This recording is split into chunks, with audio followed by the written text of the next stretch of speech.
After a little over 3 seasons, almost four complete seasons, the NBA is deciding to shut down the G League Ignite team. We're going to talk about it all and more right after this. Welcome to the number one place for your daily basketball news and analysis, NBA Central. What's going on, basketball fans? Welcome to another episode of NBA Central, your number one spot for everything basketball related. Stevo and Haize, we both in the building today to hold it down. And NBA just not even 30 minutes ago announced that this will be the final season of the G League Ignite team. Before we get into like the success and not of the G League Ignite team, Stevo, how do you feel about the Ignite team being shut down, bro? I'd be lying to say I didn't see it kind of coming, but it was a nice attempt to give you another variation of opportunity for players and just people that don't want to go the college route. And we seen, like, as you want to talk to a success wise of how good it did, it got people into the pros for sure. But I think that was more something different of it, but not to get so deep into it. I think it was a cool idea. We seen a lot of people. We was able to gather another journey. I think one of the first team was that Jonathan Kuminga, Jalen Green team. I think Marshawn Bishop was on that as well, who's on the Bucks. So it definitely got some players into the league. And but based on how it's been going, especially this current Ignite team, it just died down very quickly, and you can see the interest level has dropped significantly. So not to say it was just a terrible idea, it was a good idea, but I can't say that I didn't see it working for a magnitude of years though. Well, it offered players a different route other than either going overseas or deciding to go to college, right? Like it offered them that opportunity to stay stateside and still earn some money, albeit not as much as they would have made overseas, but still have an opportunity to play, develop with pro level trainers and things like that to get ready to hopefully enter the NBA draft. So I commend the attempt for sure. But then the problem that therein lied is that about 6 months after the G League Ignite team became a thing, the NCAA announced the NIL rule, which allowed players to start making money off their name, image, and likeness, is what NIL stands for. So I know we have difference of opinion. We're about to get into this conversation. I feel like the NIL is the biggest reason why they stop, because players can just make way more money at the NCAA than what they're able to do at the G League level. You're looking at players making a little, sometimes over 100,000 for the G League, whereas players are making millions of dollars in NIL money, especially depending on the college you go to and how successful you are in high school. But how do you feel about it, Stevo? To me, like, don't get me wrong, I definitely think the NIL has a big, nice portion of why it didn't work, because like you said, if I have the opportunity where, like, just for example, Bronny James was listed as possibly from a 5 to 6 million NIL deal as a freshman, like, it just doesn't make sense. Where I believe maybe Jalen Green and Camille was making upwards of 500K as the top players on the elite. So, like, you look at that and he was like, I don't really know. Like, I'd rather go there. But to me, I think the biggest reason why this whole thing shut down and they realize the money part of it, but it's really just because the whole purpose of, I feel like, the G League was just to show that you don't need the NCAA. And I know that the whole background of NCAA, everything's going on. And, even myself, I'm not really a big fan of the committee and everything the NCAA does throughout the years with everything, football or not, basketball or not. But at the end of the day, especially over the last year of me paying attention to G League ball, college ball, overseas, I just came to the realization that, just especially because the G League Unite is playing against G League teams and G League players, the way the G League works is really just you're thrown into a pond full of sharks and you got to fight your way out of it. There is nobody there that's really there to be a team and help you out. So it's really about how many buckets I can get. And that's why you see so many people across the G League with crazy stats, but they get into the league and they're not that good, because in a league when you're not that good as the bucket you portraying to be in the G League, you got to fall into a role. And if you don't know how to play that role, you're going back down. So a lot of players have the realization of, I'm either going to try to do this G League 1 to 2 years to fight myself back in, or I'm going overseas to get a bag and actually play some quality ball.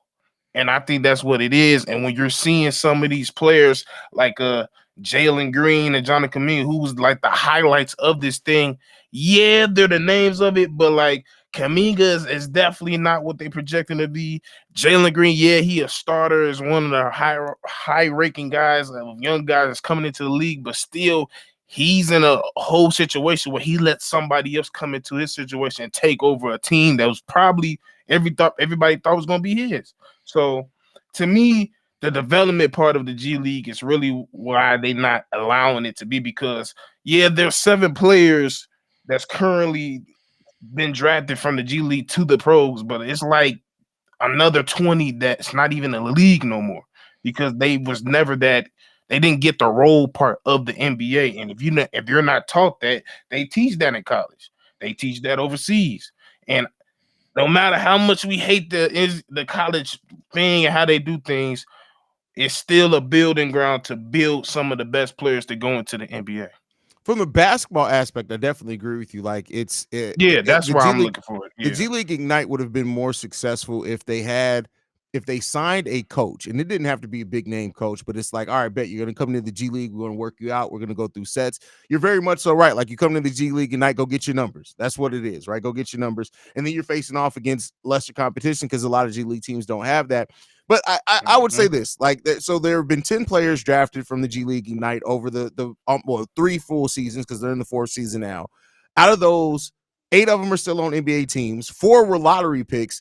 It was a success, but I think when you look at the names that were drafted as lottery picks, they could have went to play ball in Africa. They would have probably been lottery picks regardless. So Right.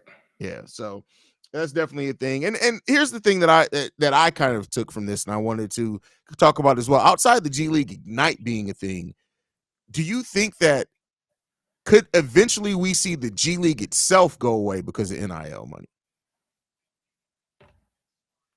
Wait, say that again. Could we see the G League as a whole eventually not be a thing because players more so try? Because think about it this way: if you go, let's say you play 2 years in college, and you're like, I'm gonna go to the NBA. You're projected to be a 2nd round pick.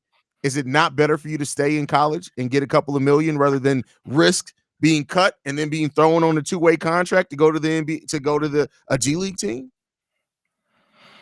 I won't say it's not a possibility that it can completely go away. I just say it's not likely. It's off 2 things. One, players are stubborn. A lot of players that's in the G League right now are just like, bro, I'm not going overseas.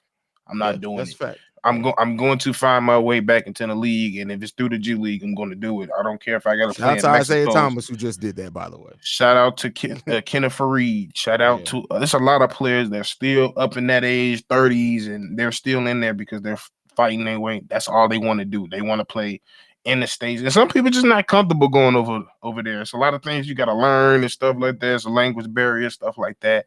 So I just think it's going to be a nice portion of players that's always going to be stubborn and not willing to go away. And they're going to try to stay and linger around as much as possible. So it's always going to be a nice crop of teams. And to be honest, I think more teams rather like it that way. Most teams rather just pick. It's a development system. Like they can just pluck them up and like, come on. Versus, and we're seeing more teams actually use it as a development league, right? Like we're seeing more and more teams actually invest. Like, for example, the Chicago Bulls, they have a coach that runs the exact same system as Billy Donovan down there in the G League. So that way, if somebody does develop, they come in, they know the terminology, they know the plays, they're doing the same thing. So, there's something to be said about that. I know that the Bulls aren't the only team. There are a lot of teams doing that. And I mean, ultimately, there's some good basketball played in the G League. I'll say that. But for every 10 games, it's probably like one game that's a really good quality just basketball game, right? And I think that as we have more and more talented players and more players that don't make teams or right outsider players that do just need a little bit of development, right? That just it's like, all right, bet you're gonna spend probably 2 years down in the G League. We'll call you up. The Alex Carusos that make their way through, right? The Austin Reeves. So I think that as you get more success stories with the G League, it becomes a more viable league. It also is good that now every NBA team has its own G League affiliate, which is really good. Also, for it overall, I don't want to see the G League go away. But the Ignite was cool. It was a great concept. It was like an all-star team in a way of players that didn't go to college. But at the end of the day, it's like just go to college. Like let's not Right. like just go That's to really college. what it is. Yeah. I mean, and then I also think like because the whole affiliate that helped it as well, but even like a story like Jonathan Isaac, I Yeah. think that helped them because I just think they're using it like college. I mean, not college, baseball. Like if Baseball. you get hurt before you come back, we're sending you down there to play a couple games to make sure you're good enough to come get called up and play back to what you used to be doing. And I just think when you use it that way, use it for injuries, use it for players that's on shaky side and you just need somewhere to go. You don't want to completely give up on them, and players that you just that's top picks that you're invested in, but you know they're a little bit of a project, and the project that he is not conducive of what's going on here. So you send him down there. That's what you use it for. So I think it won't go away unless there's just a big portion of people from not only just America but across the globe that just choosing to go to college, which probably won't ever happen. Exactly. And as much as EuroLeague basketball is really good, I really enjoy watching EuroLeague basketball. I'm glad that ESPN is actually airing some EuroLeague games now, but it's not going to be the same as being able to stay home, right? Stay in your country and do those things. So it's up to the NBA to keep making the G League viable. It's up to the teams to keep investing in it, bringing in players that they truly want to develop to prove it to other people. So, hopefully that's the thing. But hey, things keep evolving and changing, and the NIL is going to, as much as we talk about players that need to stay and develop more, I think we're going to start seeing more players be willing to, because I know a lot of players I have to provide for my family, got to do that. You can now do that while in college for NIL. And so there's a lot of positivity about that. So, and for all the old heads that hate it, I mean, maybe I say, okay, I can see why a lot of people hate it for football, especially with the transfer portal and everything, even though it's transfer portal in basketball. But to me,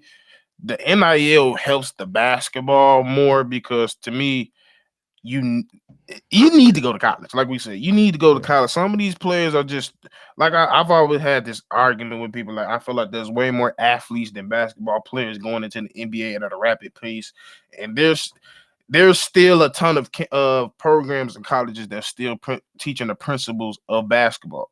So if you get a mixture of both, and you still get people that's just freakishly athletic and they're learning how to play basketball, that's where you get your best product at. So yeah, I don't see it as a bad NIL as a bad thing for basketball per se.